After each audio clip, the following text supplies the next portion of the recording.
pessoal. Boa tarde. Espero que todos tenham tido um ótimo coffee break, estejam agora prontos para discutir inteligência artificial e os impactos sobre o Brasil e o mundo. Tá? Então, eu queria começar agradecendo ao CGI pela oportunidade de realizar esse workshop. Meu nome é Miriam Wimmer, eu sou do Ministério de Ciência, Tecnologia, Inovações e Comunicações, representando aqui a Secretaria de Política de Informática, que foi o proponente desse painel. Tá? O objetivo do painel de hoje é discutir um pouquinho dos impactos da inteligência artificial para políticas públicas no Brasil.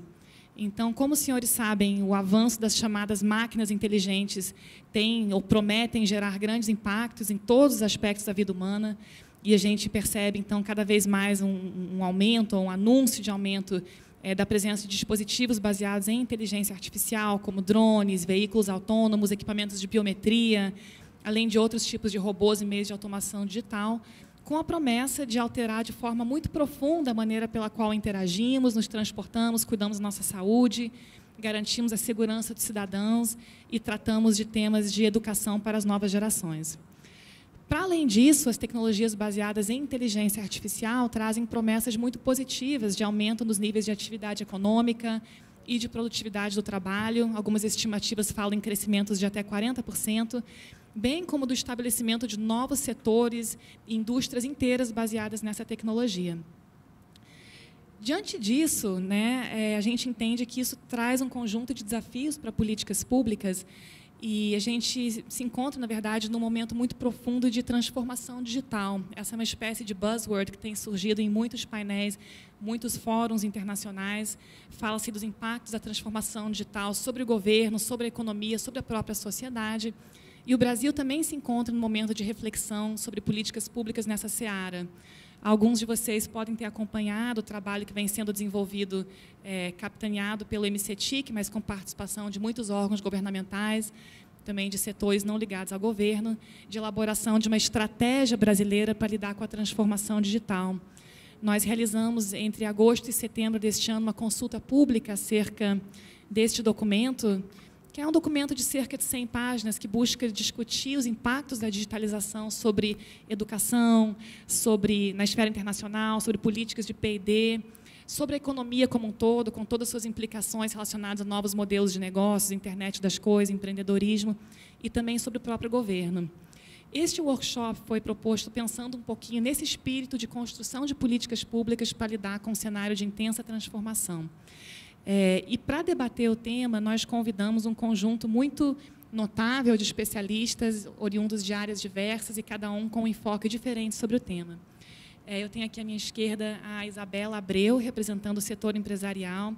A Isabela é uma empreendedora, ela é da Red Fox Soluções Digitais.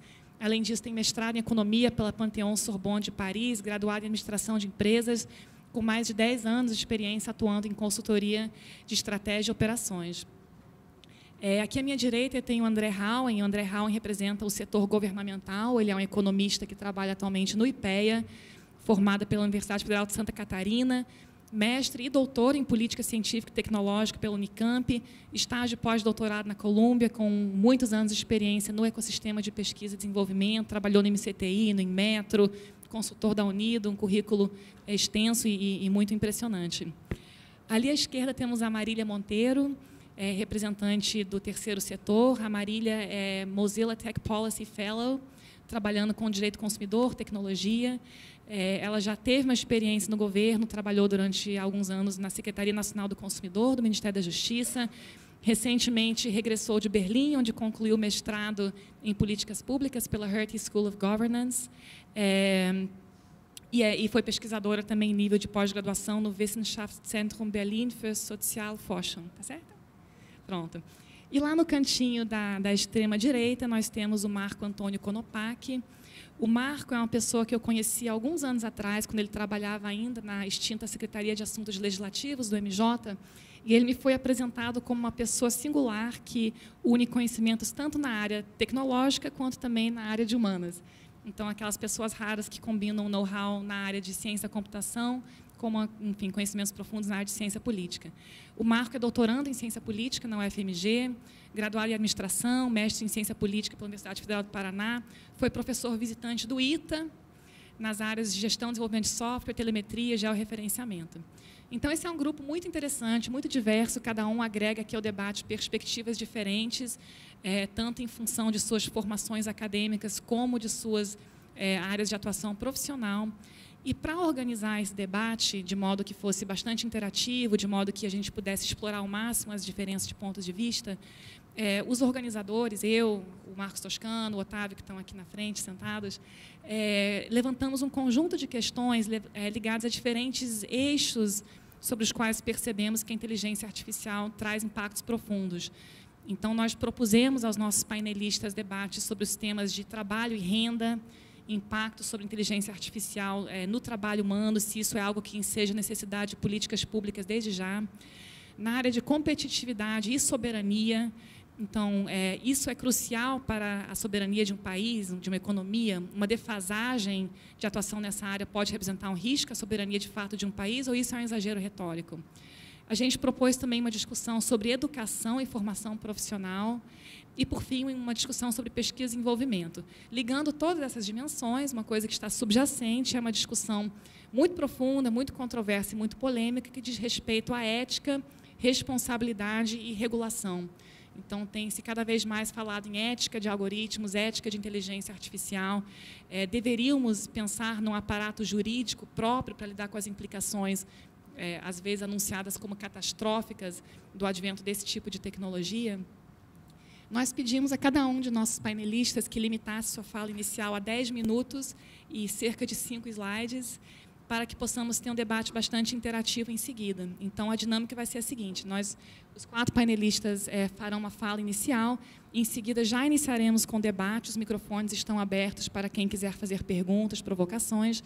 Eu própria tenho muitas perguntas que eu terei muita satisfação em apresentar aqui aos painelistas, e eu espero que, ao final desse evento, a gente possa ter avançado um pouquinho na compreensão das possibilidades, dos benefícios, dos riscos e das possíveis medidas de políticas públicas nessa área. Então, para começar, eu convidaria a Isabela, que está aqui à minha esquerda, que vai falar do ponto de vista do setor empresarial, sobre sua visão das possibilidades, dos benefícios, também dos desafios nessa área. Isabela, por gentileza. Gente, muito obrigada. Eu agradeço a Miriam, o MTIC, pelo convite e aos organizadores do evento. Eu tenho uma breve apresentação. Já colocou aqui na tela. Eu vou falar bem rápido, cada um tem pouco tempo para falar um pouco sobre inteligência artificial. Então, o meu objetivo aqui é contextualizá-los um pouco do que é inteligência artificial, onde que ela já existe hoje, e para todo mundo também ter a percepção de que ela já está mais próxima do que a gente imagina. Então, ela já está em muitas casas, ela já está na nossa vida. E aí eu vou passar um pouquinho aqui só para ilustrar um pouquinho do que seja realmente a inteligência artificial. Quando a gente fala de inteligência artificial, a gente imagina logo, porque existe uma confusão natural da própria mídia e da própria informação, que a inteligência artificial é aquilo que a gente assiste em filme de ficção científica. Então, a gente imagina aqueles robôs que vêm destruir o mundo, que querem assumir o controle da humanidade, e a gente vê que esse futuro ainda está muito distante, e o momento que a gente vive para a inteligência artificial, efetivamente, é um momento que a gente simplesmente está substituindo processos que são muito manuais por uma inteligência que é tão capaz quanto a nossa, mas que não é nunca superior à nossa. Então, nós estamos ensinando as máquinas a fazerem o nosso trabalho, que hoje é muito operacional. Então, basicamente, a inteligência artificial é a capacidade da máquina em aprender e criar novos padrões. Esse aprendizado é muito semelhante ao nosso como humano. Então, da mesma forma que uma criança ela precisa ser ensinada, uma máquina ela precisa ser ensinada também para ela adquirir esses conhecimentos. Os conhecimentos hoje que a gente tem de inteligência artificial, eles não superam o que a gente planejou para a máquina. Ou seja, tudo aquilo que a gente programou para que aquela máquina faça, e isso eu vou mostrar um pouquinho mais para frente, ela vai fazer até aquele limite da programação. Ela não tem como ultrapassar aquilo. Então, por exemplo, dentro de um jogo de xadrez, ele é capaz de jogar o xadrez, mas se você questionar ele o que ele está fazendo, ele não é capaz de dar aquele tipo de resposta. Então, a máquina, a gente ensina ela através de algoritmos matemáticos e estatísticos. Então, por que a gente fala de inteligência artificial nesse momento? Então, justamente porque existe um novo mercado e que ele é extremamente crescente e exponencial. Então, hoje, se a gente olhar para um novo mercado de inteligência artificial, a gente já vê que ele já está presente em diversas áreas e diversos segmentos. Então, desde saúde até chatbots. Está acontecendo? Acho que estamos com um problema técnico.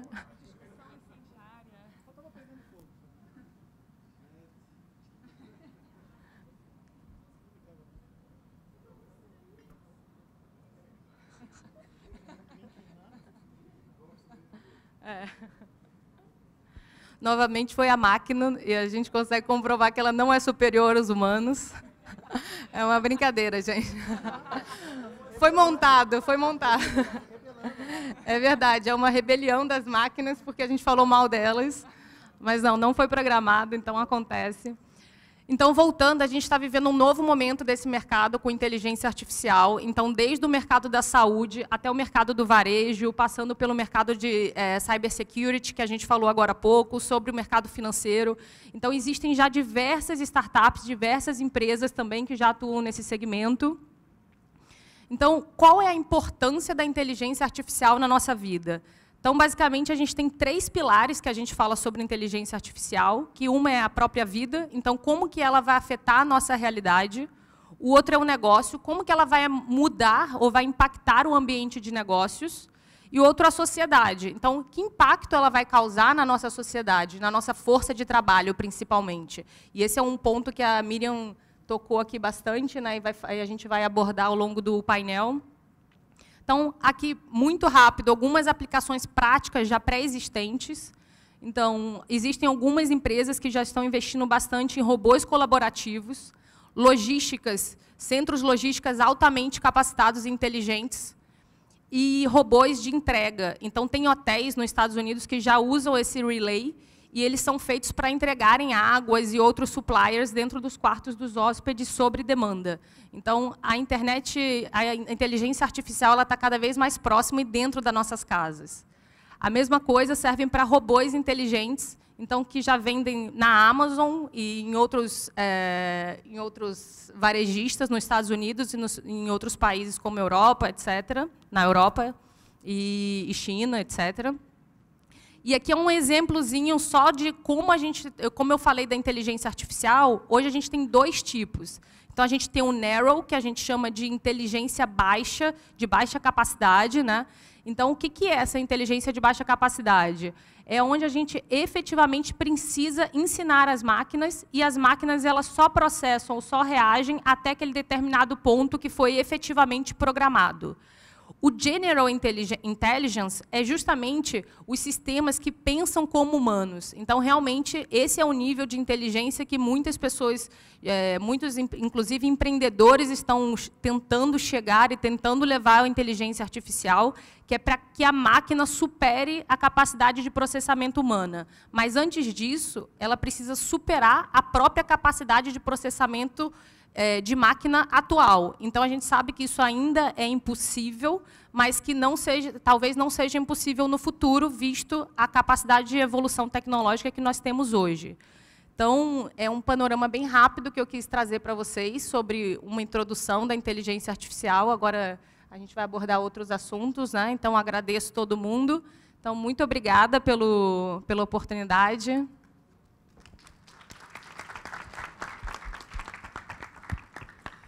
Muito obrigada, Isabela, por essa ótima introdução. Eu acho muito importante que a gente tenha alguns conceitos iniciais claros, ainda que o conceito de inteligência artificial seja muito controvertido e muito debatido, mas a diferença entre o Narrow AI e o General AI é uma coisa muito importante para a gente ter também um pouquinho o pé no chão. Gostei especialmente do seu exemplo de que a inteligência artificial já está presente, inclusive comercialmente, né, nas nossas residências. E isso nos traz um pouquinho mais próximos da visão de que não estamos falando de ficção científica, mas sim de uma realidade que está muito próxima da gente. Para continuar essa discussão, eu queria convidar o Marco Antônio Konopak a nos trazer um pouquinho da visão do que a academia está discutindo nessa área. O Marco trabalha no ITS, instituição que, agora, na semana passada, organizou uma conferência global muito relevante, que tratou especificamente de inteligência artificial e inclusão. Não é isso, Marco? Você pode, então, por gentileza, nos trazer um pouquinho da visão do que está acontecendo nos debates acadêmicos?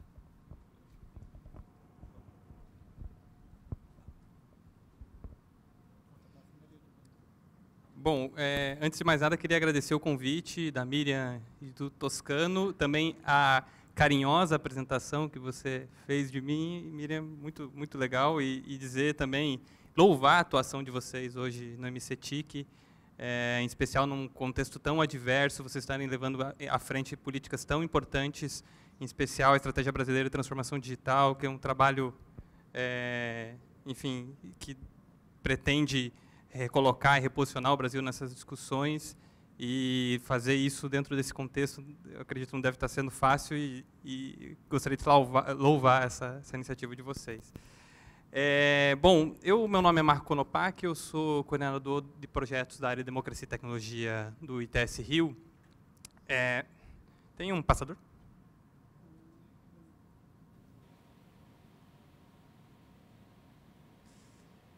E o que é o ITS Rio? O ITS Rio é um instituto de pesquisa privado que fica ali na Praia do Flamengo, com essa vista maravilhosa, e que promove projetos de pesquisa, projetos, eventos e cursos em temáticas associadas à tecnologia e sociedade.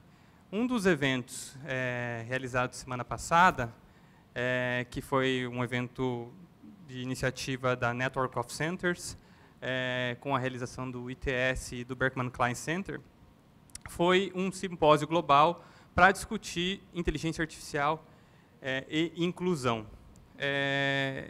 Essa temática, em especial, surgiu pela necessidade e por nós percebermos que as discussões em inteligência artificial estão avançando de forma muito rápida, e você tem um domínio econômico e de inovação que estão levando à frente essas discussões, mas muitas vezes países do sul global não estão incluídos dentro dessas discussões. Então, esse simpósio reuniu mais de 70 pesquisadores de todos os continentes do planeta, diferentes pesquisadores e acadêmicos aqui do Brasil também, para discutir como pensar uma inteligência artificial mais inclusiva, em especial, como tratar temáticas tão complexas como a diversidade de percepção de algoritmos e de resultados de algoritmos. Como pensar, por exemplo, questões de consentimento de inteligência artificial, ou seja, a inteligência artificial que está cada vez mais presente dentro das nossas vidas e perpassando nossas ações. Como que as pessoas vão tomar consciência de que a sua vida também está sendo afetada pela inteligência artificial? Então, foi um debate muito rico, muito interessante, e eu vou fazer esse panorama um pouco superficial do que foi o simpósio, em especial porque eu vou ser bem disciplinado na missão que me foi dada de me falar em no máximo 10 minutos e com poucos slides.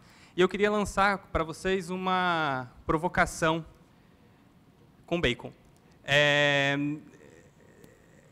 Data is the new bacon. Mas, para ser mais objetivo, algumas pessoas falam de que data is the new oil.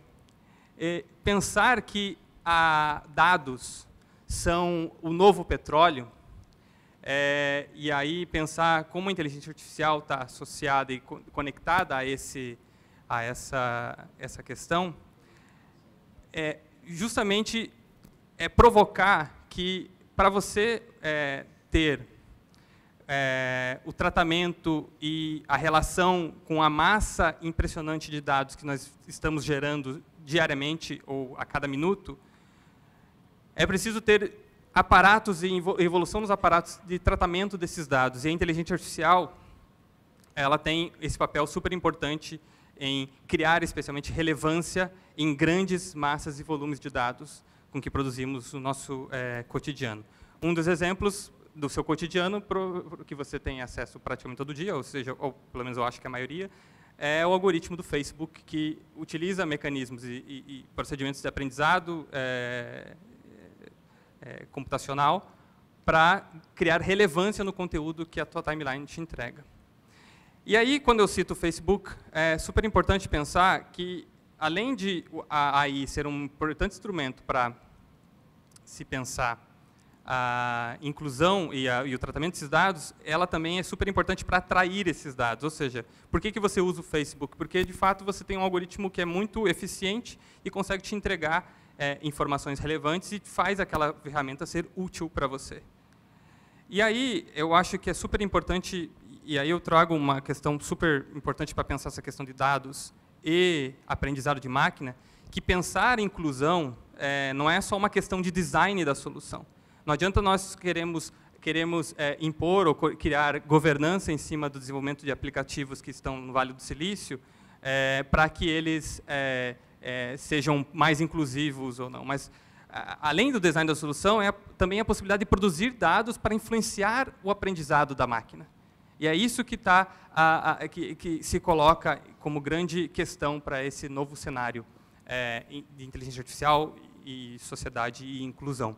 Aqui eu trago um dado super relevante, aí eu quero conectar a questão de investimento em desenvolvimento, pesquisa e desenvolvimento, em comparação ao Brasil. Você tem aí dados sobre investimento de pesquisa e desenvolvimento no Brasil em comparação com os Estados Unidos. Você pode perceber ali que no gráfico do meio, que diz respeito a investimento em tecnologias computacionais, ICT, o Brasil já não está numa posição privilegiada. E se você comparar com os Estados Unidos têm um altíssimo nível de investimento em tecnologia e inovação na área de tecnologia de informação.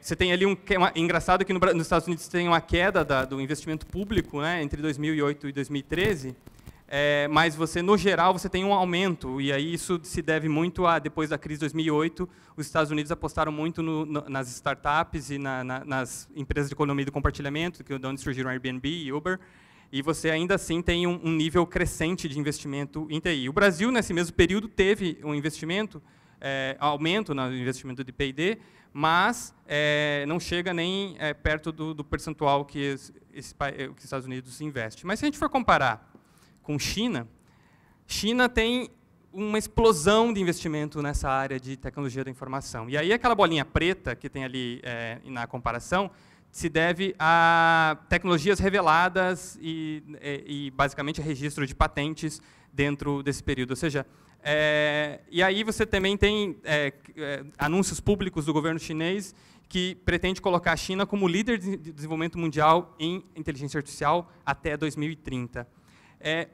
Se a gente for pensar também em questão de patentes distribuídas pelo mundo, as patentes estão muito concentradas em países, né, do norte global, e aí China se incluindo, né, dentro disso, mas aí a gente não sabe se pode se considerar sul ou norte global, mas a China tem um investimento pesado na geração e desenvolvimento e de criação de novas patentes em torno de pesquisa e desenvolvimento de TI. Por que eu estou trazendo esses dados e querendo problematizar essa questão? Quando a gente fala, e aí pensar no desenvolvimento de novas tecnologias de inteligência artificial e o uso que está se fazendo, a inteligência artificial, como eu falei, ela aprende com os dados. E agora imagine que você tem um processo de concentração do desenvolvimento dessa tecnologia em países do norte global, que necessariamente, por consequência, também vão atrair esses dados e concentrar esses dados. Você automaticamente, e aí voltando à minha brincadeira do começo, você tem aí uma concentração de poder imenso dentro desses países, e não é à toa que a China está investindo tanto né, no desenvolvimento dessa tecnologia em seu território. Porque, obviamente, ela pensa nisso como uma posição estratégica, em alguns anos, se colocar numa posição estratégica na geopolítica global, e também ter, obviamente, controle sobre a soberania dentro desses casos. Eu não vou me estender mais, mas eu queria problematizar, e aí, voltando à temática do nosso painel, esse é o meu último slide, se o Brasil quiser entrar nas discussões sobre inteligência artificial, em especial pensar uma nova perspectiva de construção de soberania a partir desse cenário que está posto, é preciso se olhar estrategicamente também e analisar a TI e a inteligência artificial de forma estratégica, inclusive com aumento do investimento e facilitação do ambiente para a inovação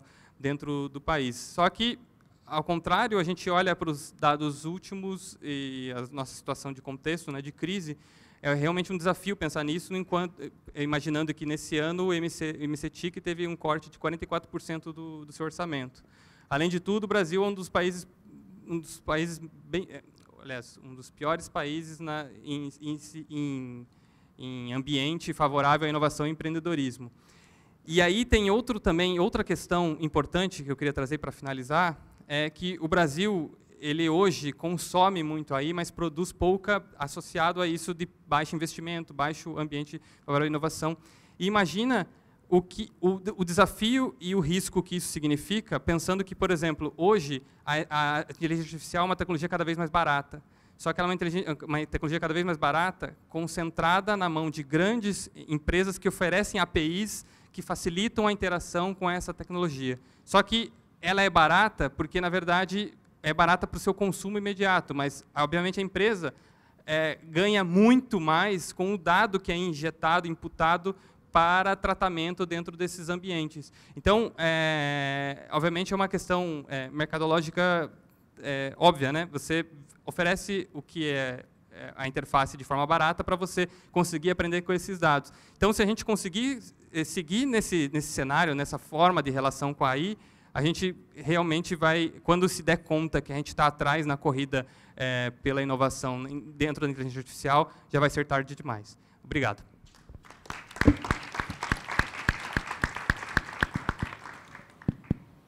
Muito obrigada, Marco, por essa fala cheia de questões provocativas. Eu queria destacar 2 pontos da sua fala. Um, a qual você deu pouca ênfase, mas eu acho que a gente vai explorar nas falas subsequentes. Você mencionou que não adianta a gente querer criar mecanismos de governança do resultado dos algoritmos, mas sim pensar em como as máquinas podem aprender de maneira mais equânime, mais justa, né, mais inclusiva. O outro aspecto que você destacou com grande força diz respeito a essa verdadeira corrida global que existe no campo da inteligência artificial, dando destaque para a aspiração chinesa de ser líder mundial até 2030 e da posição relativamente periférica do Brasil e da necessidade consequente de maiores investimentos em pesquisa, desenvolvimento e inovação nessa área. São aspectos muito relevantes que têm sido bastante salientados nos artigos acadêmicos sobre o tema, e eu acho que ninguém melhor do que o André para complementar e dar continuidade a essa discussão. O André trabalha no IPEA, como mencionei, e ele hoje é coordenador de estudos em estratégias de crescimento das firmas, trabalhando muito fortemente com políticas de inovação, compras públicas para inovação e também organização industrial. Então, André, eu queria te pedir para fazer a sua fala introdutória, comentando um pouquinho esses pontos que foram suscitados e avaliando para a gente um pouquinho que tipos de impactos a gente pode ver com relação à gradual adoção de inteligência artificial no Brasil, também sobre mercados de trabalho, renda, crescimento econômico, produtividade e assim por diante. Tudo isso em 10 minutos. Sim. Puxa, eu estava pensando, como a gente é nerd, né? É um feriado de sol na beira do mar e a gente está discutindo empolgadamente internet das coisas e inteligência artificial, né? Poxa, realmente o futuro é dos nerds, viu? Se você não se considerava, passa a se considerar, porque passou na prova.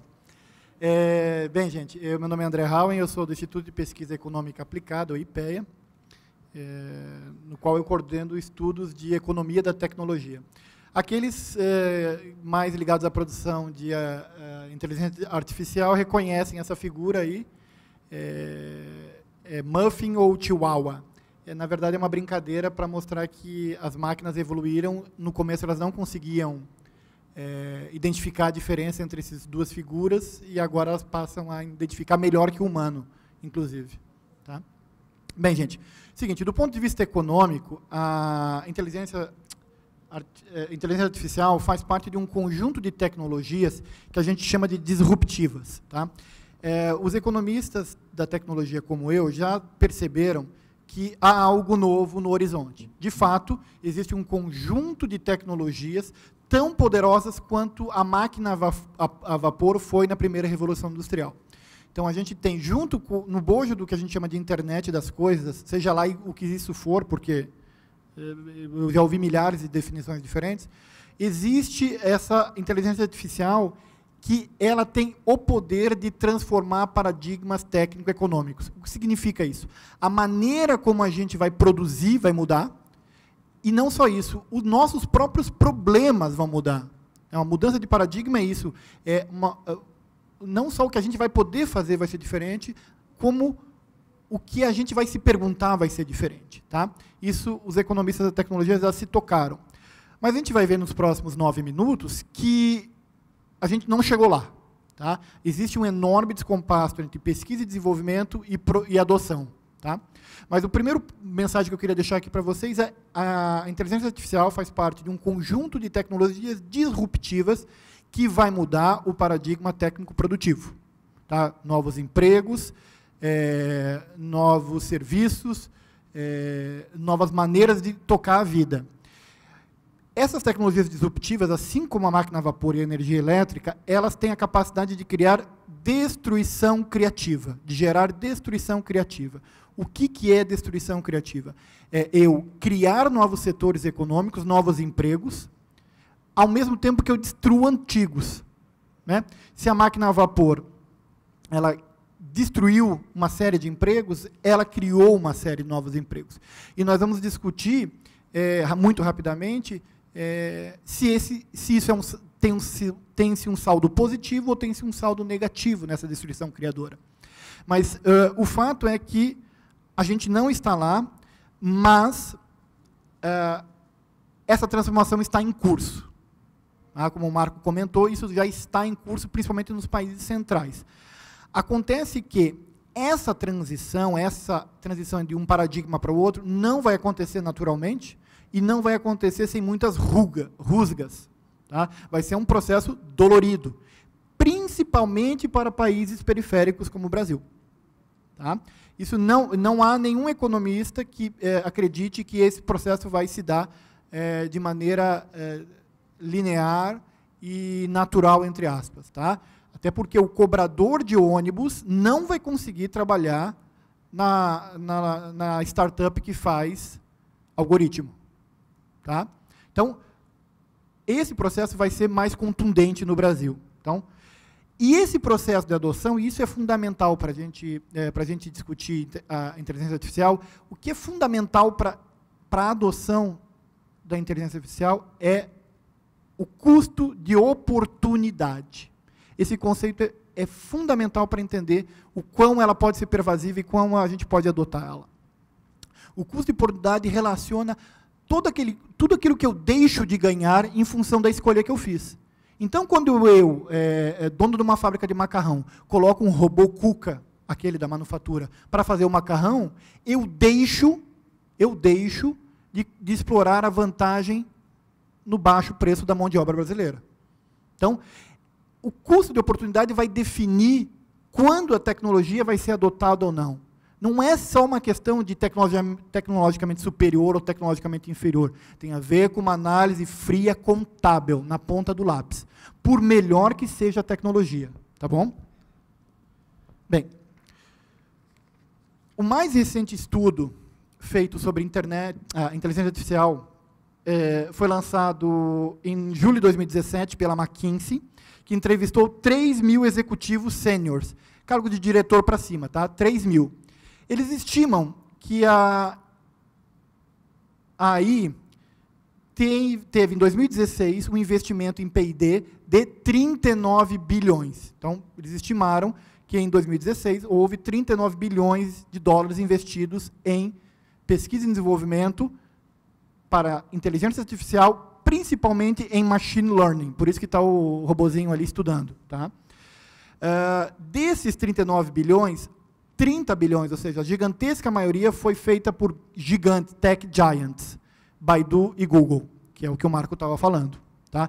Essa dominância ela vai se refletir no futuro, obviamente. Então, as startups responderam por pequena parte desse investimento em P&D. Tá? O problema todo, como eu falei para vocês, a gente está percebendo um gap entre pesquisa e desenvolvimento e aplicação. Desses 3.000 executivos entrevistados pela McKinsey, 41% disseram não ter certeza das vantagens que a inteligência artificial pode trazer para os seus negócios. Gente, eu estou falando de fábrica de macarrão, a fábrica de pasta de dente, a fintech. Tá? Então, economia de maneira geral. 41% não tem certeza, não é que não vão adotar, não tem certeza se de fato isso é relevante ou não para o seu negócio. Tá? Então, há um descompasso entre as expectativas do novo paradigma e a realidade atual. Tá? Bem, outro estudo importante da PricewaterhouseCoopers estima o impacto, em 2030, da inteligência artificial de 15,7 trilhões no mundo, ou 14% do PIB. Eu acho particularmente muito elevado esse número, não tenho como refutá-lo, mas, assim, em princípio, eu acho muito alto. Mas, de qualquer forma, é interessante perceber nesse estudo que, das regiões avaliadas, a América Latina é a que menos terá impacto da inteligência artificial na economia. Apenas desses 15,7 trilhões, apenas 0,5 trilhões. Isso é muito sintomático. E nós vamos ver por que isso está acontecendo. Tá? E tem a ver com o que o Marco falou, de um ambiente de inovação difícil. Tá? Então, a questão central aqui é o custo de oportunidade. Aí, o pessoal da McKinsey relacionou investimentos em inteligência artificial e perspectivas de adoção por setores industriais. Tá? Vocês estão vendo que existem setores altamente propensos a incorporar inteligência artificial. Esses setores são fintechs e setores de tecnologia da informação e comunicação. Custos de oportunidade baixos. Né? Quer dizer, esses setores já são altamente digitalizados. Setores altamente digitalizados têm baixos custos de adoção da internet das coisas. Agora, uma fábrica de macarrão do interior do Ceará que não tem internet tem custos irrecuperáveis muito maiores para adotar inteligência artificial. Tá? Então, é central aqui a gente perceber que a adoção vai variar de setor a setor e de país a país. E que essa adoção vai depender de uma fria análise contábil. Para provar para vocês que o tecnologicamente superior nem sempre é o adotado, os mais antigos vão lembrar da disputa entre o Betamax e o VHS. Os mais novos nem vão saber o que é isso. Tá? O Betamax era tecnologicamente superior ao padrão VHS, mas o padrão VHS se estabeleceu por uma série de razões de mercado que tinham a ver com locadoras e de sistemas de distribuição. Então, a gente tem que considerar na adoção e na difusão, na difusão da inteligência artificial, esses elementos de custo e oportunidade. Bem, então, existem duas correntes de economistas em termos de emprego, duas correntes que consideram as consequências para o emprego. Duas correntes diferentes. Uma primeira diz o seguinte: olha, a gente de fato está vindo um processo de transição, esse processo vai gerar mais empregos do que destruir. Tá? Significa que os setores que serão criados vão suplantar em número os setores destruídos. Seria como o cocheiro desaparecendo e surgindo um maquinista, e depois do maquinista, o pessoal da indústria eletrometal-mecânica, dando suporte aos trens. Tá? Só que a gente tem uma enorme dificuldade de perceber empregos que serão criados. A gente sabe intuitivamente os empregos que desaparecerão com a inteligência artificial e com a internet das coisas, mas a gente tem uma enorme dificuldade de entender o que vai ser criado. Então, para esse grupo de economistas, vai ser positivo. Tá? A introdução vai ser positiva do ponto de vista do emprego. Para um outro grupo, não. Tem alguma coisa de novo no ar. Pela primeira vez, a tecnologia está suplantando não a força motriz, como foi a energia a vapor, como foi a energia elétrica, como foi a energia nuclear. Pela primeira vez, a tecnologia dá sinais de que vai substituir o elemento cognitivo de supervisão. E isso vai gerar um excesso de desemprego. Tá? Isso é uma frase correta, tá? Excesso de desemprego para o economista. Algum nível de desemprego é desejável, tá, gente? Para os economistas. Tá? Bem, o que mostram as evidências para a gente encerrar? O problema é que as evidências estão mostrando o seguinte: independente da internet das coisas, da inteligência artificial, já desde 2000 está havendo um descompasso entre o crescimento da produtividade e o crescimento do emprego. Significa dizer o quê? A gente está criando mais produtos, a gente está sendo mais produtivo, está fazendo mais com menos, só que cada vez menos a gente está gerando emprego. Vejam o gap, a diferença, o branquinho ali, o gap é o branquinho. Esse gap tem que ser alargado ao longo dos anos, por mudanças estruturais na própria economia. Isso antes mesmo da própria difusão da inteligência artificial. Ok? Para encerrar, prometo que é para encerrar, porque a gente fala 3 vezes para encerrar. Você também falou, viu? Eu queria lembrar, só para ilustrar, vocês sabiam que existe uma lei, alguém conhece a Lei 9.956 de 2000?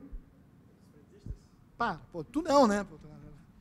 É uma lei que proíbe o funcionamento de bombas de autosserviços nos postos de abastecimento. Essa lei foi criada pelo então deputado... quem foi, Toscano? Foi o do PCdoB. Isso, era um deputado comunista, isso. E ele virou ministro da Ciência e Tecnologia, foi o Aldo Rebelo. Antes de ser ministro da Ciência e Tecnologia, o deputado Aldo Rebelo produziu essa lei, que proíbe que a gente desempregue os frentistas nos postos de gasolina. Só para a gente pensar. Tá bom? Obrigado.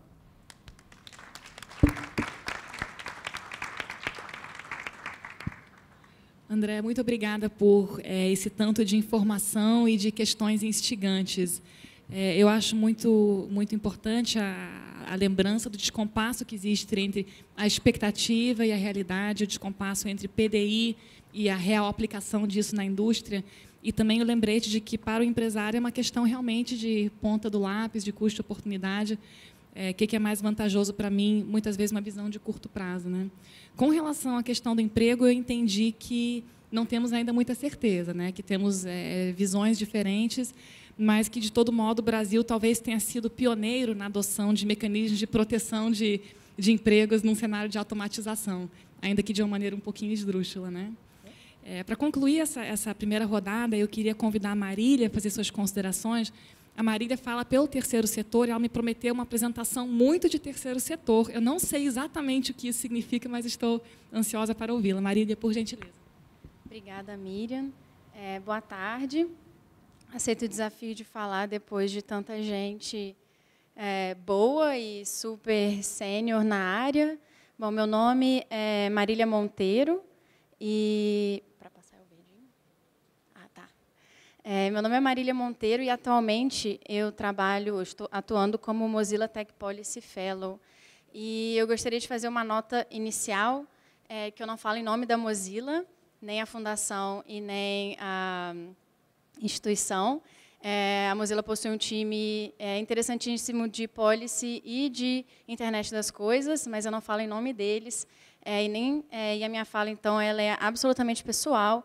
E, como eu prometi a Miriam uma fala bem terceiro setor, é porque, antes de atuar como Tech Policy Fellow da Mozilla, eu trabalhava no Ministério da Justiça, com defesa do consumidor, que é tipo o terceiro setor do governo também. Mas, bom, eu vou fazer uma fala breve e mais provocativa em relação ao que foi falado sobre o estado da arte, da tecnologia, e o que o futuro nos espera, e o que nós que trabalhamos com políticas públicas sobre diversas facetas do ciclo de políticas públicas devemos considerar no desenvolvimento dessa tecnologia, ou da tecnologia em geral. Então, o primeiro pensamento é o que a gente quer do desenvolvimento tecnológico, o que a gente espera ou quando a gente busca inovação tecnológica, né? Então, esses são alguns exemplos de inovação tecnológica. Agora, a funcionalidade, a eficiência, a praticidade deles são questionáveis, mas são exemplos de inovação tecnológica. Então, eu acho que o primeiro elemento a gente pensar é o que é o desenvolvimento tecnológico, o que a gente busca na inovação tecnológica e a quem ela está servindo.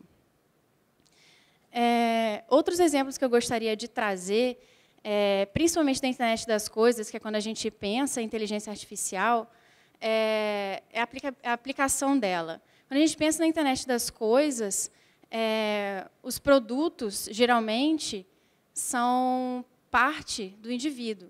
Então, esses são exemplos bem íntimos, em todos os níveis que eles podem ser íntimos. Então, Eu trouxe esses exemplos porque eles tratam de duas camadas da sociedade que, até hoje, são extremamente vulneráveis e excluídas, que são as mulheres. Então, aí nós temos 2 a 3 serviços que tratam do corpo da mulher. E nós criamos mais uma tecnologia que coleta dados sobre o corpo da mulher e que ela não tem nenhuma autonomia sobre ele, como até hoje a mulher não tem autonomia sobre o corpo dela. E a gente continua desenvolvendo tecnologias em que ela não vai ter autonomia sobre o corpo dela. E um outro exemplo é o exemplo de uma fralda que tuita para os pais ou para algum outro ser relevante para a vida da criança o que ela fez, né? Porque é mais rápido você receber um tweet do que você saber o que a criança fez na fralda. A gente já começa a coletar dados sobre a saúde, sobre o comportamento da criança, antes mesmo dela ter ideia que ela é um ser pensante, inteligente. Então, a quem a tecnologia artificial está servindo, além de criar produtos super legais? Então, mais outros exemplos anedóticos que eu acho que eu já dei meu ponto. Para mim, esse é o meu preferido. É um estacionamento para cachorro, que você baixa um app e aí ele te dá informações sobre o seu cachorro confinado nessa casinha aí. É bem interessante. Então, quando a gente pensa em inteligência artificial, como a Isabela falou, a primeira coisa que vem na nossa cabeça é a ideia do robô, da ficção científica.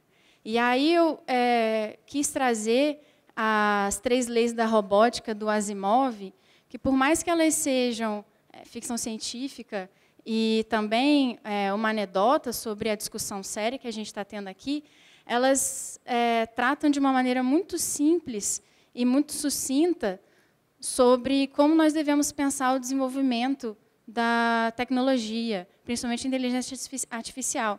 E a primeira lei da robótica do Asimov é que um robô não pode ferir um ser humano ou, por inação, permitir que um ser humano sofra algum mal.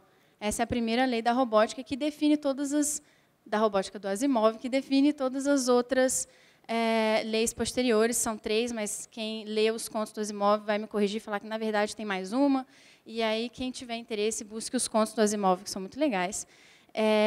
E é com esse tom sobre pensar nos robôs, mas principalmente pensar que a ideia de não ferir o ser humano, seja por inação ou permitir qualquer sofrimento lhe ocorra ou algum mal ocorra ao ser humano, por mais que pareça algo básico, deve estar sempre permeando a ideia de quem não só desenvolve a tecnologia, como quem desenvolve políticas públicas.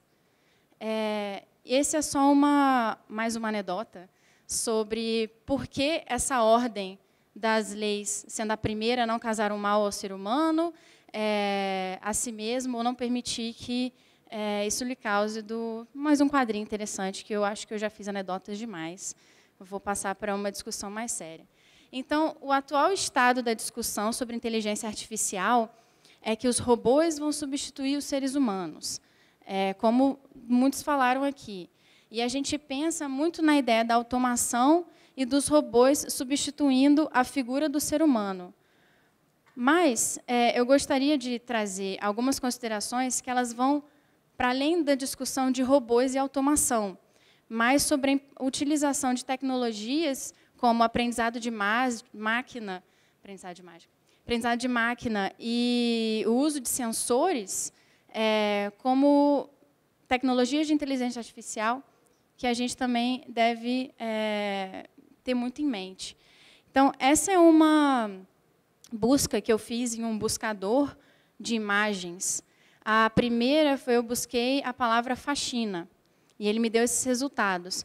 A gente pode ver que, na maioria das figuras, os resultados têm algum elemento feminino. E, na segunda busca, eu procurei por mulher bonita. E a gente pode ver que todas são mulheres brancas, provavelmente nórdicas. Enfim, não há nenhum elemento de diversidade em relação ao que é bonito. E isso porque muito do aprendizado de máquina, muito do que a gente está ensinando às máquinas, está permeado sobre a nossa própria cultura, sobre o nosso próprio contexto. Então, é algo importante que a gente deve pensar quando pensa em inteligência artificial. Um outro exemplo é a discriminação e os vieses negativos. Nós temos alguns exemplos de uso de inteligência artificial, principalmente o aprendizado de máquina, que geraram resultados enviesados e negativos para grupos como mulheres e negros. Ou geramos inteligências artificiais absolutamente racistas ou controversas, se a gente não quiser entrar nesse termo. Um outro exemplo bastante utilizado e que é bastante trazido principalmente para países como o Brasil, né, o sul global, em que o problema da violência é algo ainda muito básico, ainda mais no Rio de Janeiro, né, é o policiamento preditivo, que a tecnologia e quanto mais dados nós tivermos sobre cidades, sobre pessoas, sobre comportamentos, nós poderemos resolver o problema da tecnologia.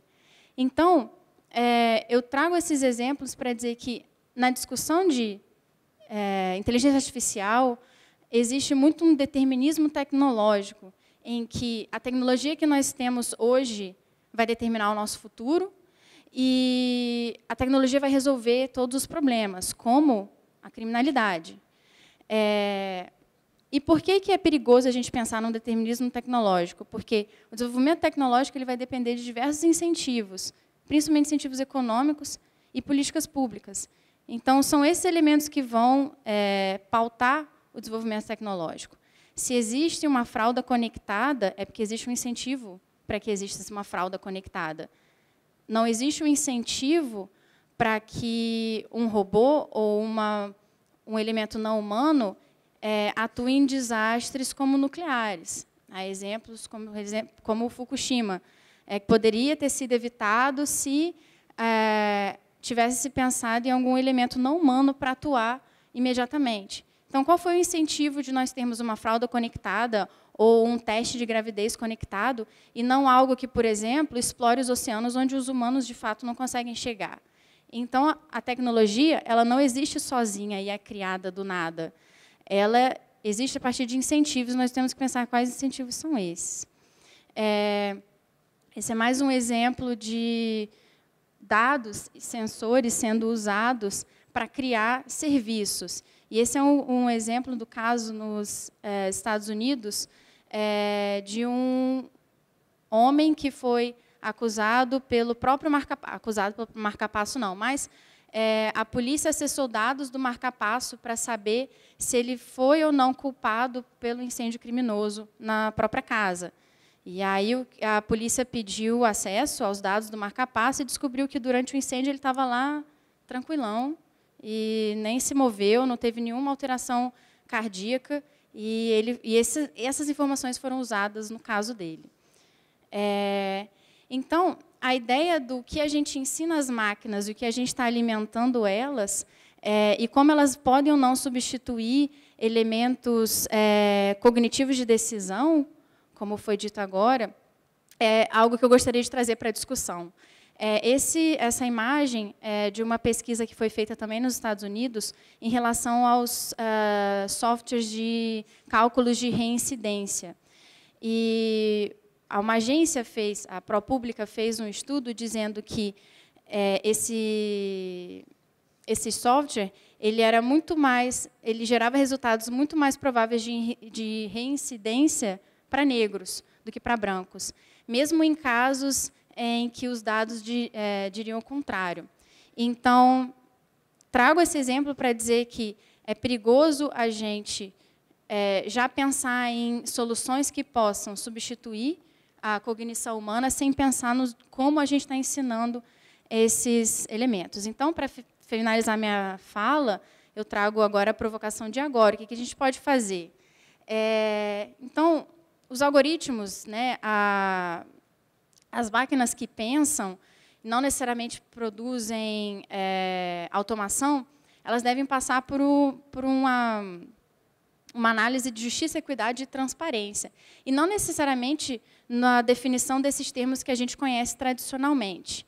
E eu trago como blocos essenciais para a gente pensar essas tecnologias sem a gente tentar reinventar a roda. Essas tecnologias precisam ser pensadas sob o ponto de vista da privacidade, da segurança e do consumidor.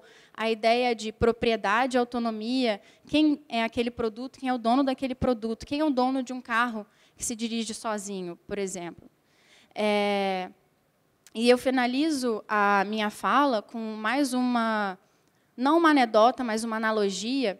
Quando a gente pensa questões essenciais como privacidade, segurança e consumidor, a gente sempre passa para nós, os usuários, a responsabilidade sobre esses temas. E aí eu gostaria de trazer o exemplo, por exemplo, do cinto de segurança. E quando a gente pensava em segurança dos carros, a gente nunca chegou para o consumidor final e falou: você que vai ter que desvendar e descobrir mecanismos para tornar o seu carro mais seguro. Foram incentivos econômicos e de políticas públicas que fizeram com que os carros tivessem cintos de segurança hoje em dia. Então, a gente obrigar pessoas a aprenderem criptografia ou outros exemplos sobre o domínio da tecnologia, pensar de uma forma do lado errado dessa balança. E, mais uma vez, Miriam, obrigado pelo convite.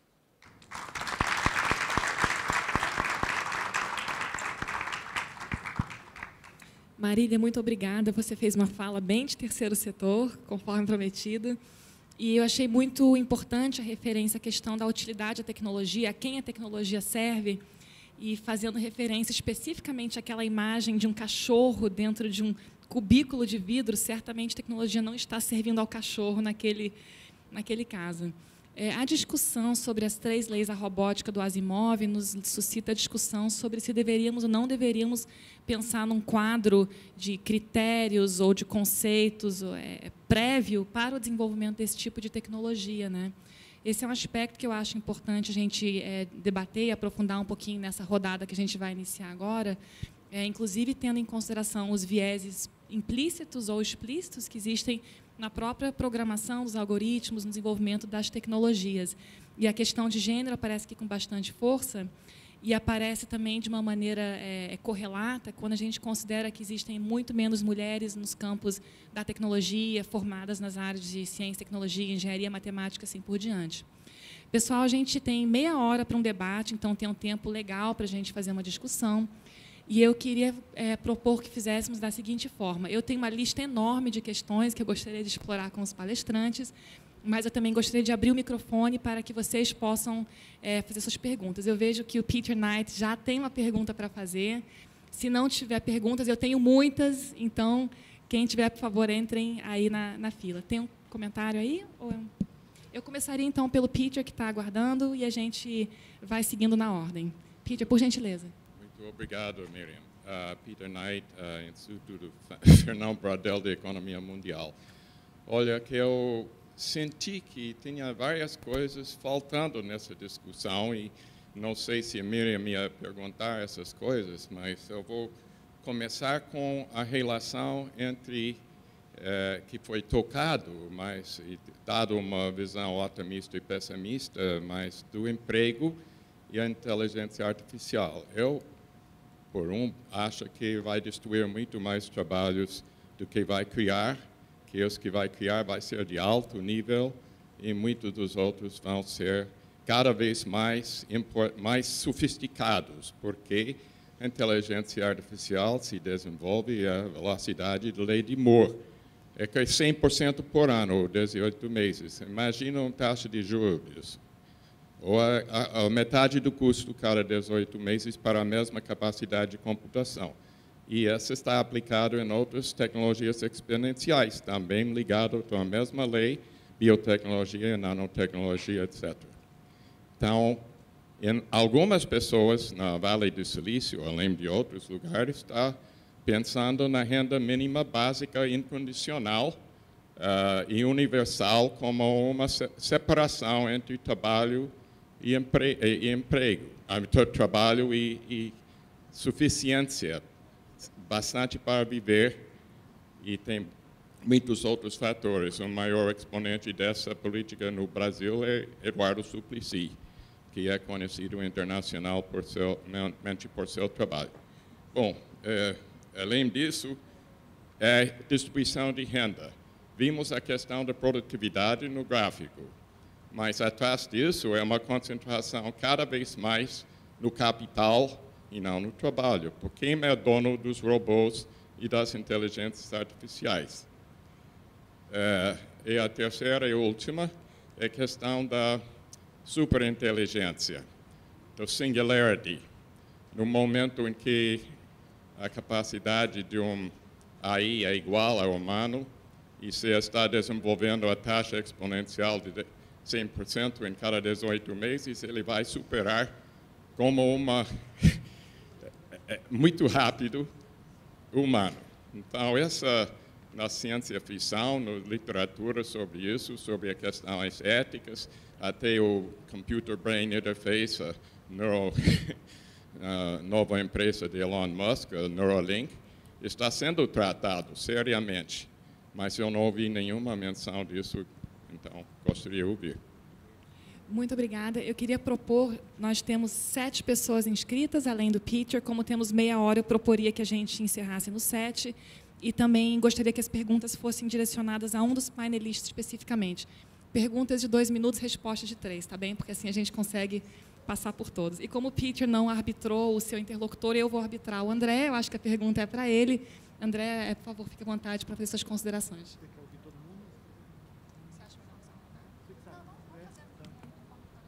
Bem, 3 minutos, né? De fato, em 10 minutos é difícil explorar toda essa questão do emprego ou do desemprego. Agora, a solução de dar renda básica significa assumir um novo tipo de capitalismo. É outra coisa, não é o capitalismo nosso, que a pessoa só tem acesso à renda mediante trabalho, de maneira geral. O que você está propondo é uma outra coisa, né? Um outro modo de produção. De fato, é possível. Mas o que é muito mais factível de acontecer conhecendo a história da riqueza do homem? É que, conhecendo a história da riqueza do homem, o que é mais fácil acontecer? O estabelecimento de uma renda mínima ou a total exclusão das pessoas? Bem, quanto à questão de quem se apropria, não, isso é central. Qual é a apropriabilidade econômica, quem que vai se apropriar dos retornos econômicos da inovação? Essa é central. Quem é que ganha e quem é que perde com isso? A gente viu ali que a produtividade está crescendo, mas a renda média está caindo. Aquilo ali são dados americanos. Por quê? Porque isso não está revertendo em emprego. Mesmo os caras que falam que o emprego vai ser maior do que o desemprego, eles dizem o seguinte: o emprego não vai ser igual e não vai ser no mesmo lugar. Então, independente da corrente de economistas, todos são unânimes em dizer que vai haver um período de ajustamento e que você não sabe exatamente o que você vai ter depois. Tá? Isso.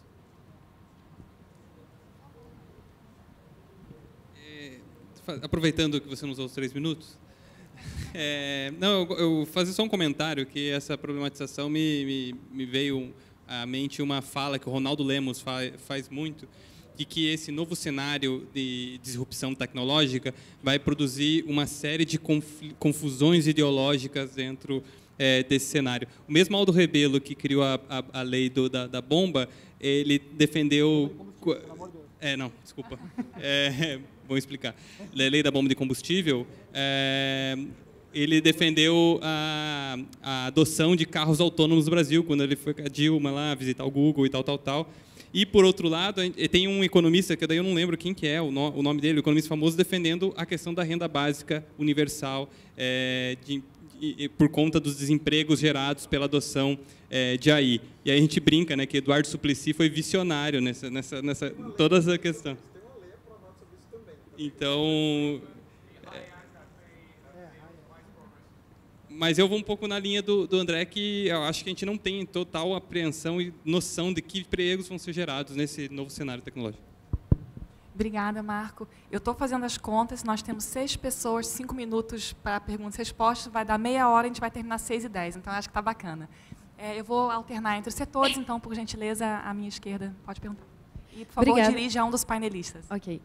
Meu nome é Luísa, eu sou estudante da UFMG, e eu queria fazer 2 perguntas. A primeira para o André, que também está relacionada a essa questão da renda básica, mas como uma alternativa, seria interessante nós fazermos políticas públicas e outros incentivos para a redução da carga horária de trabalho, para que assim o número de empregos pudesse aumentar e a gente conseguisse manter o nível de consumo.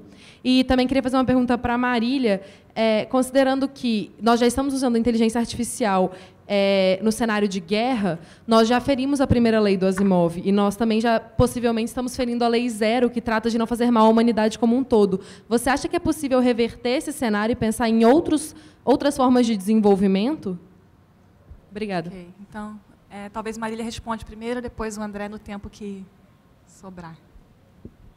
É uma pena que as leis do Asimov não são adotadas como tratado internacional, mas em relação ao uso de robôs e inteligência artificial para armas e guerras, já existem iniciativas internacionais para se criar um entendimento comum em relação a isso. Eu não acho que é tarde demais, muito porque, na minha opinião pessoal, não é algo que está tão enraizado e desenvolvido, difundido ao ponto de que não possa ser revertido.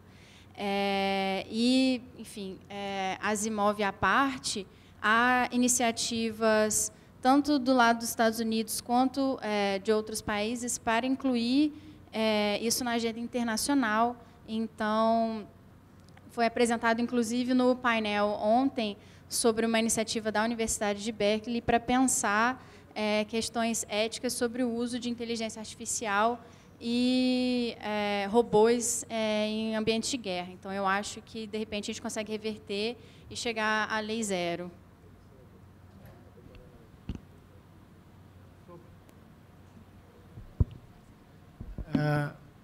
Sobre reduzir a jornada de trabalho para aumentar a produtividade. Cadê a pessoa que fez não dá no Brasil. A nossa produtividade é muito baixa. A produtividade total dos fatores no Brasil é absurdamente baixa comparado a níveis internacionais. Se fizer isso, cai ainda mais e aí a gente degringola de vez. Não dá. Olá, meu nome é Diógenes, eu estou aqui através do Youth Forum BR e a minha pergunta vai para o Marco. Marco, achei muito interessante sua introdução sobre Data is Bacon e toda aquela comparação com relação a ser petróleo. Mas eu achei bem interessante que ontem, na palestra do Magrani, ele falou que, apesar de ser interessante você comparar o valor que aquilo ali vai ter, o petróleo, diferente dos nossos dados, é algo que está ainda em escassez, enquanto que nossos dados eles estão sendo gerados de maneira assim, grandiosa a cada novo dia. Mas a minha pergunta é o seguinte: até que ponto o protecionismo do Estado ele vira intervencionalismo e gera custos para a própria sociedade, no caso do uso da inteligência artificial? Será que a gente deve adotar uma política mais liberal, uma política mais que restringe o seu uso? Talvez pudéssemos adiantar toda essa fase de transição que vai ter na geração dos empregos, na adaptação? Até que ponto o protecionismo do Estado, com que diz respeito à liberação de tecnologias, ele vira um intervencionalismo e gera custos que a própria sociedade terá que aguentar? Obrigado.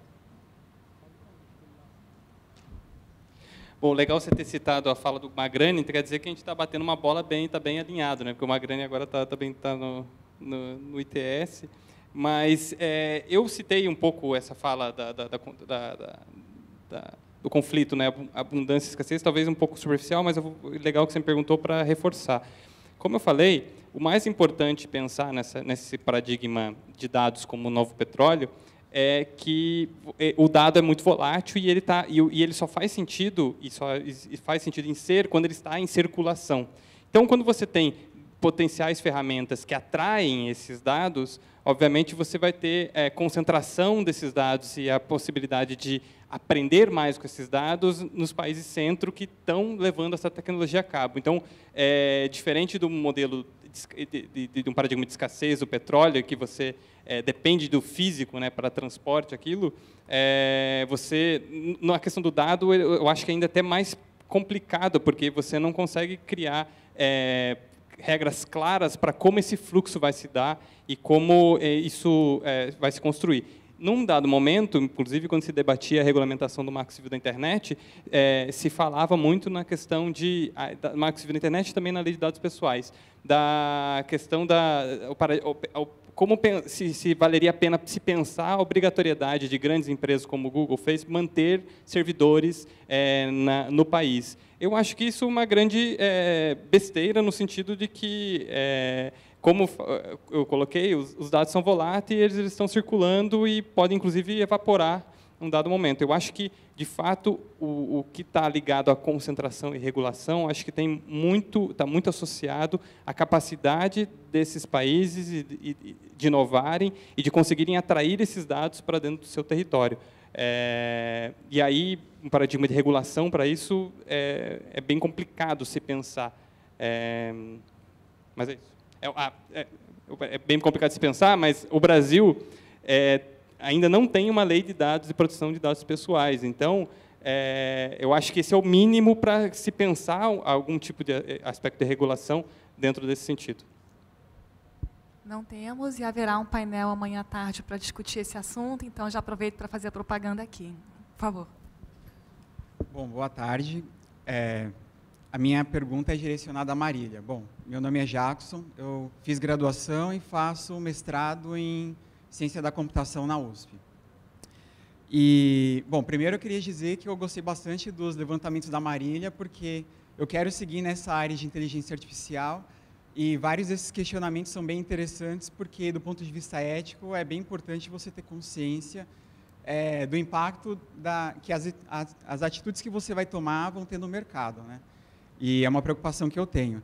E aí, vendo a sua palestra, que você citou as 3 leis do Asimov, eu achei super legal, porque tem um PhD chamado Oren Etzioni, que é CEO do Allen Institute for Artificial Intelligence. Ele escreveu um artigo bem pequenininho no New York Times, tentando transpor as 3 leis da robótica do Asimov para as 3 leis do que seria a inteligência artificial, algo mais focado em dados. Porque, no final das contas, os organismos de inteligência artificial que a gente tem hoje em dia, eles não têm inteligência própria. Eles, em geral, eles recebem o input, recebem dados ou instruções, não necessariamente dados, e eles tomam atitudes baseadas nisso, mas, em geral, eles não geram algum tipo de atitude ou ações totalmente autônomas em relação a humanos. Então, vai acontecer muito isso que você falou, que são vários vieses de mulheres brancas que são bonitas, os negros que cometem mais crimes, etc., e por aí vai. E aí, como, sei lá, como os 2 centavos, eu queria citar as 3 leis e ver de você se você ouviu discussões assim, que vão bem nessa direção ou não, mais comentários mesmo.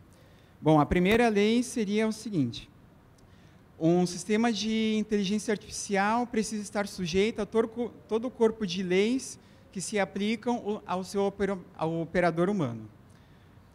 A segunda lei: um sistema de inteligência artificial precisa anunciar explicitamente que ele não é humano. E a terceira lei diz que um sistema de inteligência artificial não pode reter ou divulgar, compartilhar informação confidencial sem explícita aprovação da fonte daquela informação. Bom, é isso. Obrigada. Eu não conhecia essa interpretação das 3 leis, elas são interessantes, mas, talvez do meu viés, elas refletem, de uma forma, o núcleo duro das leis gerais de proteção de dados pessoais, que, como o Marco bem lembrou, a gente não tem. E amanhã a gente vai discutir sobre a importância dela, mas leis gerais de proteção de dados pessoais que existem há cerca de 20 anos, elas tratam sobre a legitimidade do uso do tratamento de dados pessoais, em qualquer que seja a tecnologia ou processamento não automatizado, e elas tratam do consentimento, né? Então, você tem que saber que aquele dado seu está sendo coletado, está sendo tratado, por quem, qual é a finalidade. Você, pelo menos nas versões atuais dessas leis gerais de proteção de dados pessoais, e nesse ponto a europeia, existe a previsão de você informar que aquilo é um processamento automatizado e você, como consumidor ou o principal agente daquele processamento, tem o direito de que uma decisão tomada com base em um processo automatizado pode ser revisto por um humano. Mas isso são padrões que existem em leis e que a gente ainda está vendo como eles vão ser aplicados ou não, mas que no Brasil a gente ainda nem tem como padrão. O O André quer complementar em 30 segundos. 30 segundos. Eu queria só ressaltar que essa discussão, essa ausência de legislação e de normatização é típica de mudança de paradigma. Não é um problema isolado do Brasil. O mundo inteiro está batendo cabeça com isso. Mas é justamente porque a velocidade da tecnologia ela se move muito mais rapidamente do que a gente consegue mudar instituições, leis e regramentos. Então, isso é muito próprio, isso é muito claro nesses processos de mudanças paradigmáticas. Inclusive, a gente não tem, como o Marco está falando, a gente vai perder instrumentos, ferramentas que sempre foram eficientes, elas começam a se perder, ferramentas políticas de construção de leis e legislações começam a se perder relevância e outras começam a surgir. Então, é uma bagunça generalizada no planeta inteiro. Antes de passar a palavra para o próximo, que está aguardando pacientemente, eu queria subverter só um pouquinho a ordem, porque tem uma questão que é muito cara ao MCTIC, que eu não vi ainda muito problematizada hoje, uma pergunta que eu queria fazer para a Isabela, sobre empreendedorismo, Big Tech, Small Tech. Né? Então, a gente tem visto artigos jornalísticos que falam que, na verdade, o futuro é construído não pelos governos, mas pelas grandes empresas de tecnologia que estão investindo muito dinheiro, mais do que estados nacionais, associado a um cenário de decréscimo de investimentos em P&D por países, inclusive como os Estados Unidos, foi um ponto mencionado um pouquinho pelo André e também pelo Marco. E a minha pergunta é para você, como mulher empreendedora, representante do mundo das startups, você acha que o futuro será ditado pelas grandes empresas de tecnologia? E qual é o papel do empreendedorismo e da inovação nesse ecossistema? Falando de tecnologia de maneira geral, eu acho que as pequenas e médias empresas, principalmente as startups, elas têm quebrado bastante esse paradigma, então, de que a tecnologia ela é restrita apenas às grandes corporações ou a quem realmente tem muito poder aquisitivo, então, que existe uma certa concentração de renda na mão de poucas pessoas. Então, isso tem provado muito ao contrário, principalmente relacionados às fintechs. Então, a gente tem visto diversas startups que estão superando faturamentos, inclusive, de bancos. Então, alguns segmentos financeiros em alguns países já desenvolvidos têm ficado muito preocupados com essa tendência, porque, de maneira geral, não é só a inteligência artificial que vai mudar a forma com que os empregos são hoje, a forma do trabalho atual. Na verdade, o trabalho atual ele vai mudar constantemente. Então, a gente está falando já de um trabalho, uma força de trabalho do futuro, que naturalmente envolve tecnologia, seja ela inteligência artificial ou não. Então, eu acho que existe, desde que todo mundo esteja preparado para a tecnologia, a capacidade ela é muito mais intelectual. Então, se você estiver preparado, tiver realmente a educação necessária para acompanhar esse mundo em desenvolvimento relacionado à tecnologia, você pode fazer frente a qualquer grande corporação. Não é à toa que grandes corporações, às vezes centenárias, elas estão ficando para trás e morrendo, inclusive, e dando espaço a pequenas e médias empresas que têm surgido cada vez mais inovadoras, cada vez mais flexíveis, cada vez mais adaptadas. Então, eu não vejo isso como um risco hoje, apesar de que tecnologias mais avançadas, naturalmente, elas detêm uma capacidade de investimento maior. Por exemplo, se a gente falar de carros autônomos, é difícil a gente, principalmente aqui no Brasil, a gente ter startups que nasçam com esse sentido sem ter algum tipo de financiamento ou de suporte, seja governamental ou seja privado. Mas, se a gente fala de tecnologia no geral, é muito simples você inovar. Então, você consegue captar boas mentes e bons trabalhos, inclusive dentro de universidades, e muitas vezes essas pessoas elas só não sabem exatamente como empacotar isso e levar um produto para o mercado. Mas que existe potencial, existe capacidade, sem dúvida, eu acho que existe das startups chegarem ao nível de grandes corporações. Boa tarde. Meu nome é Cadu, eu sou pesquisador do Instituto de Referência Internet e Sociedade, lá de Belo Horizonte, e estudante de Direito da UFMG. E eu vou aproveitar a presença do Marco aqui, fazendo essa ponte entre a humanas e a exatas, principalmente no campo do direito, que é onde eu estou fazendo minhas pesquisas atualmente. E eu queria saber, Marco, com o advento dessa inteligência artificial e de novas tecnologias de processamento natural de linguagem, que está meio que ficando sob o eufemismo de jurimetria, o fato é que a própria dinâmica do direito ela está na vertigem de mudar drasticamente, com algoritmos confeccionando peças, fazendo perfis não só de tribunais e de turmas, mas de juízes específicos que aceitam argumentos X ou Y de maneira melhor ou pior, de maneira mais favorável ou desfavorável a determinadas empresas, determinadas causas. Eu queria saber o que você acha dessa mudança de dinâmica, desse advento da aplicação de inteligência artificial no direito. E só abusando mais um pouquinho do espaço aqui, eu queria perguntar agora mais para o André e para a Isabela sobre, voltando de novo a essa questão que a Miriam levantou, de pesquisa e desenvolvimento. No Brasil, a gente tem um gap muito grande de pesquisa voltada para a iniciativa privada. A pesquisa científica no Brasil cresceu muito nos últimos anos, muito mesmo. Assim, a relevância internacional realmente foi reconhecida. Existe produção de qualidade, mas a produção ela não tem se revestido numa transposição do Brasil como uma vanguarda nesses ramos, pelo menos de informação e comunicação. Eu queria saber de vocês o que vocês acham de, talvez, sanar esse gap, essa distância entre mercado, academia e governo, e como que isso pode ser feito, se existe, por exemplo, algum programa da Red Fox nesse sentido, ou então do IPEA, e coisas que possam vir a sanar esse problema. Maravilha. E como a gente tem ainda 5 minutos, eu queria propor, então, que os demais perguntantes, participantes, que estão pacientemente esperando, façam também suas perguntas, e eu convidaria os membros da mesa a responder já com suas considerações finais, para que possamos encerrar pontualmente, ok? Por gentileza. Boa tarde. A minha pergunta tem muita relação com a que ele fez agora. Na verdade, o Marco colocou na fala dele que o Brasil é um grande consumidor de inteligência artificial, mas ele produz pouco. E aí a Miriam, no início, ela falou sobre se investir em inteligência artificial era uma questão de soberania nacional, se isso era importante para o Brasil. Nesse sentido, para o pessoal que está na academia, a gente tem o Braces, que é o principal evento acadêmico de inteligência artificial no Brasil. Ele reuniu todos os eventos que antes aconteciam separados.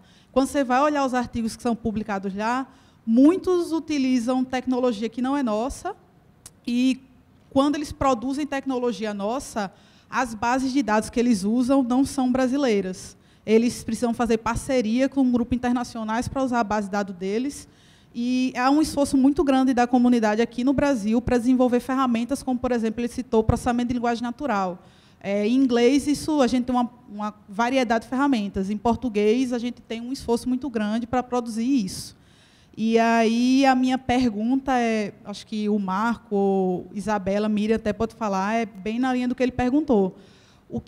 Se existe algum programa do MCTIC que enxergue inteligência artificial como uma questão de soberania nacional, que invista nisso, e realmente como é que a iniciativa privada pode chegar junto do pessoal da academia para começar a produzir tecnologia brasileira, para colocar o Brasil realmente, pelo menos, que ele comece a caminhar no sentido de produzir mais tecnologia. Boa tarde, eu sou Pedro Saliba, eu sou advogado e cientista social. Fiquei feliz de terem sido as três juntas, porque a minha pergunta é muito parecida, mas eu vou pegar por outro ângulo. Pelo que o Marco falou da geopolítica, da produção de patentes e de inteligência, eu fico pensando muito também, não só na questão política, da soberania, mas numa questão mesmo antropológica, pelo que Marília, né, falou sobre o bias da inteligência artificial e de como o consumo de uma tecnologia que é necessariamente descontextualizada do nosso território e da pluralidade, diversidade de experiências que nós temos aqui no Brasil, como é que isso afeta, e aí também puxando mesma linha, como é que, não só o governo, porque eu não acho que o governo vai resolver alguma coisa, tem que ser um trabalho em rede, como é que está se dando esse ecossistema de não só os investimentos e a burocracia e tudo, mas, por exemplo, a questão do empreendedorismo, das pessoas saberem que elas têm essa possibilidade, sabe? Saberem que uma ideia pode vir a ser um produto, uma ideia pode vir a ser uma empresa, uma ideia pode vir a ser alguma coisa maior, e os meios de se efetivar essa ambição. Obrigado. Por favor. Bom, vou começar, então, já fazendo minhas considerações finais. Antes de me despedir, eu queria agradecer imensamente a Marília, que me ofereceu aquele mapa das patentes do mundo, que a gente, na conversa antes de pensar as interações. Obrigado pela gentileza, Marília. Foi muito útil, como você pode perceber. Sobre a questão da AI no direito, vou dar um spoiler aí, eu não sou advogado, eu sou cientista político, mas vou tentar navegar aí nessa pergunta.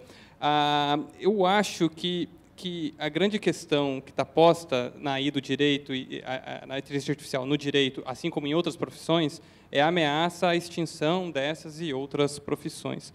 A grande questão que se coloca quando a gente pensa na questão da inteligência artificial no direito, é o viés dado na construção dessas sentenças ou na construção dessas peças auxiliares no processo jurídico. A Marília bem citou aquele viés, aquele caso das decisões sobre avaliar um reincidente ou não num crime a partir da imagem e o algoritmo julgando de forma racista a questão daquela interação. Então, eu acho que a grande questão da inteligência artificial no direito e em outras profissões, eu acho que ela tem que ser inicialmente pensada como um elemento auxiliar no processo de tomada de decisão e na construção desses instrumentos. Até porque eu acho que uma das coisas e aí vou finalizar colocando duas coisas super importantes também associadas à regulação, que a gente acabou discutindo aqui. É importante se pensar esse novo cenário de inteligência artificial olhando para dois elementos básicos: a produção de dados pessoais, como a gente colocou aqui, mas também a transparência algorítmica. E, com relação à transparência algorítmica, quando se pensa a regulação nesse sentido, eu cito aqui alguns princípios trazidos pelo professor Virgílio Almeida, que é colocar, deixar claro e a construção de princípios em cima para a construção de inteligência artificial seriam a responsabilidade de quem tem a responsabilidade sobre uma ação tomada sobre um determinado código ou ação por um código ou robô. A explicabilidade desse algoritmo, é importante que as pessoas entendam como as coisas funcionam e como aquilo é construído. A acuracidade, ou seja, você conseguir dar precisão às ações tomadas pelo aquele algoritmo. E, por último, a justiça, né? Mas num sentido mais de fairness, que é justamente você conseguir construir elementos que garantam equidade e nessas tomadas de decisão. Então, eu concluo, agradeço mais uma vez o convite. Marília, obrigado. Obviamente, eu agradeço. Eu vou deixar a Isabela responder a questão da relação universidade-empresa, porque é uma empreendedora. Eu só queria dizer o seguinte: a gente está discutindo sobre investimentos em inteligência artificial. Nós estamos vivendo um momento político muito único, em que várias alternativas se colocaram para o Brasil, mas essas alternativas desapareceram. A gente não sabe bem o que a sociedade brasileira quer. Então, investimento em inteligência artificial é relevante, assim como mineração é relevante, assim como nanotecnologia é relevante. A sociedade brasileira precisa, neste momento, entender o que ela quer, decidir o que ela quer e fazer escolhas. Não dá para fazer tudo, ter 38 tecnologias prioritárias. Nós vamos ter que decidir quais tecnologias são portadoras de futuro e quais nós vamos investir. O que chama a atenção é que, há um ano da eleição, a gente ainda não tem um programa, nem um lado, nem o outro tem um projeto de país. E, de novo, a gente vai voltar a falar isso. Enquanto não tiver um projeto de país, de para onde que a gente vai, fica muito difícil fazer desenvolvimento tecnológico. Fica muito difícil quando você pulveriza o recurso em 10 milhões para nano, 15 milhões para AI, 10 milhões para startup. Não dá. A ciência moderna se faz com grandes estruturas e grande volume. Então, a sociedade brasileira precisa agora entender o que ela quer, né? E aí botar na urna essas ideias. Eu vou tentar consolidar aqui uma resposta para as três perguntas relacionadas ao financiamento, à aproximação das empresas e universidades, também financiamentos tanto públicos quanto privados, e um pouco dessa parte de empreendedorismo, de como transformar essa ideia efetivamente em produto e levá-la para o mercado. Falando um pouco das linhas de financiamentos, eu não sou especialista para falar sobre isso, acho que a Miriam, de repente, ela tem algumas informações adicionais, mas, do nosso lado, como empreendedora também, a gente busca sempre algumas linhas de financiamento do governo relacionadas à inovação. A Red Fox, eu terminei passando rapidamente no início, mas ela é uma empresa, é um hub de innovation focado em inovação e tecnologia. Então, eu sou a que mais levanto a bandeira de inovação, principalmente inovação tecnológica no Brasil, principalmente do lado feminino e do lado de inovação de maneira geral. Eu acho que o nosso país ele inova pouco, por N razões, que eu não vou levantar aqui agora, mas que, quem quiser, depois a gente discute. Mas existe já, não de maneira institucionalizada e talvez não no nível de governo, no governo federal ainda existem algumas iniciativas, mas falando de São Paulo especificamente, existem algumas linhas de financiamento, como o caso da FAPESP, que ela justamente aproxima estudantes, né, então pesquisadores de universidades, a empresas. Então, desenvolve uma série de projetos relacionados à tecnologia e a FAPESP financia esse desenvolvimento até que isso realmente se torne um produto para que seja vendido no mercado. E, inclusive, tem diversas etapas dessa linha de financiamento, que desde o projeto inicial, que é o projeto de pesquisa, até efetivamente a elaboração, construção e desenvolvimento e venda para o mercado. E aí essa linha ela favorece muito o empreendedorismo junto com as empresas. Então a gente na Red Fox trabalha com essa linha. Então inclusive a gente tem um projeto que, se Deus quiser, vai sair agora dia 1º, que é da linha da FAPESP em conjunto com um grupo de pesquisadores, justamente na linha de inteligência artificial, que é dentro dessa nossa solução de Big Data, inteligência artificial. A gente quer subir uma camada a mais nessa linha, então por isso que a gente optou por essa linha de financiamento. Mas eu acredito muito na aproximação entre empresas e universidades. Eu já tive em universidades em São Paulo, onde a gente encontrou estudantes com cada projeto magnífico em termos de tecnologia e de maneira geral, assim, e que a gente vê que realmente não existe essa informação de como ele transforma aquele projeto ou aquela pesquisa que ele fez em algo realmente que ele consiga levar para o mercado. E essa é a minha função. A gente tem uma rede de clientes e de relacionamentos que o nosso objetivo é realmente desenvolver produtos inovadores e transformá-los efetivamente em algo que o mercado entenda e que tem essa necessidade. Naturalmente, a gente vê que tem produtos que não é necessário para o mercado, então a gente sempre entende que existe um fit entre ter a ideia e realmente ter o consumidor que vai comprar aquela ideia, precisa ter essa relação de necessidade. Eu preciso desse produto porque ele vai resolver algum problema meu. Então, a gente sempre olha isso. E a questão do empreendedorismo, eu, como empreendedora, eu te falo, não é fácil ser empreendedora no Brasil, infelizmente. Eu gostaria que fosse muito mais fácil. A gente tem um aspecto jurídico e tributário que é muito complexo. Ui, perdão. Então, não, acho que... Alô? Ah, foi. Nós temos um aspecto jurídico e tributário extremamente complexo. Então, fora todos os percalços que nós passamos e essas linhas de financiamento que estão sempre ocultas e a gente tem que ir lá cavucar e buscar, mas, obviamente, eu faço questão de deixar meus contatos, as portas abertas, a gente adora receber pessoas jovens, inovadoras, o que a gente quer é sangue no olho e vontade de fazer acontecer, que isso, por incrível que pareça, falta. Então, não é só ter a ideia, é realmente querer arregaçar as mangas e fazer acontecer dentro de um cenário completamente incerto e num cenário político que a gente tem vivido. Então, assim, quem quiser fazer com a gente, estão super bem-vindos, a gente aceita diversas ideias, propostas, etc. E a gente está aqui justamente para quebrar esses paradigmas e trazer inovação e tecnologia, não só para o governo, mas para os setores privados também. Obrigada. Marília, suas considerações finais e comentários. Desculpa, eu agradeço também pelo convite, gente. Muito obrigada por estar aqui hoje.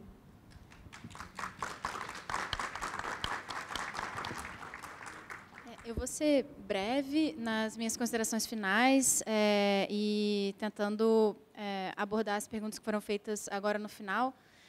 Com um breve comentário, a gente está no Fórum de Governança da Internet, em que a gente fala muito sobre multissetorialismo. E, como qualquer outra política de tecnologia, o multissetorialismo é um elemento essencial dessa discussão.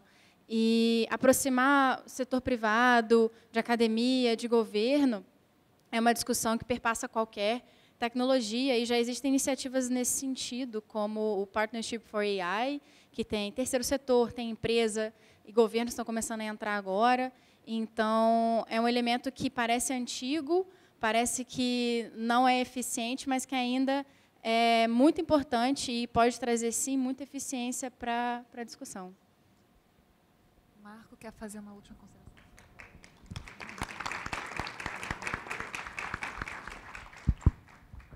Muito rápido. Só para as pessoas que quiserem ter acesso a mais detalhes sobre o rol de princípios que eu elenquei aqui, o artigo que está citado, isso chama-se What is Algorithm Governance, do professor Virgílio Almeida e do professor Danilo Doneda. Tá, obrigado.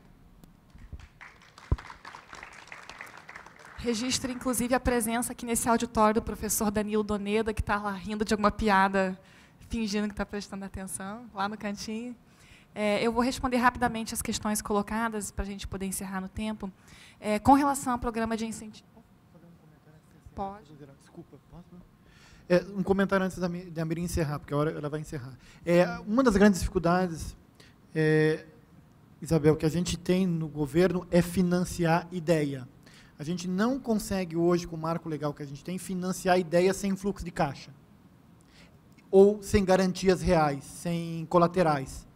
É muito difícil isso. Isso é um desafio nosso, que a gente está batendo a cabeça, mas a gente tem que financiar a ideia. O moleque tem uma ideia, a ideia é boa, a ideia é boa. O que o moleque tem? Tem nada. Ele mora no porão da mãe, ele mora com os avós, não tem nada. A gente não consegue fazer isso. A nossa sociedade não tem instrumentos. Isso é um dos maiores desafios para deslanchar justamente essa gana, essa transformação que você citou.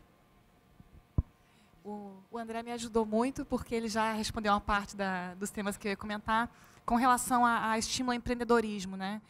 Eu diria que o problema não está na ausência de mecanismos, mas na falta de articulação entre eles. Então, nós temos muitos programas de startup, tanto no âmbito do Ministério do Desenvolvimento...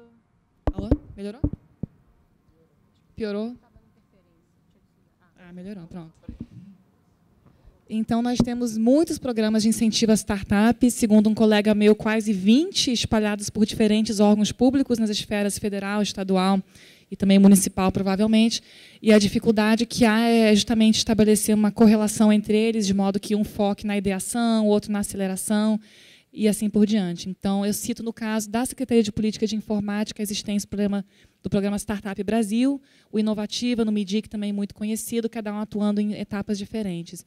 E com relação a perguntas sobre financiamento, mecanismos de P&D na área de inteligência artificial, eu acho que esse é um tema que está surgindo, é um tema que está ali na fronteira.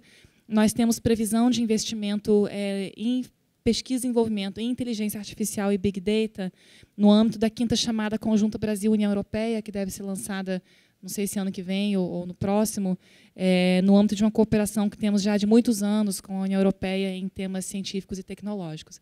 Então, gente, eu já fui informada de que acabou o nosso tempo, porque é uma discussão muito instigante, somos realmente muito nerds, como dizia o André. Eu acho que tinha ainda muitas questões para serem exploradas, mas eu gostaria de concluir agradecendo muitíssimo aos nossos gentis painelistas que toparam vir num feriado à tarde, no Rio de Janeiro, debater esse tema conosco. Agradeço também aos nossos relatores, Otávio e Toscano, que estão aí anotando tudo e vão produzir um relatório muito completo e útil e ilustrativo. E também aos senhores e senhoras que participaram de maneira tão interessada, tão interativa dessa discussão muito importante. Eu acho que a gente sai daqui com um conjunto de novas ideias, novas reflexões, que vão nos auxiliar nos nossos respectivos campos de atuação a continuar pensando, refletindo, atuando nessa área. Muito obrigada, gente. Uma salva de palmas, por favor, para os painelistas.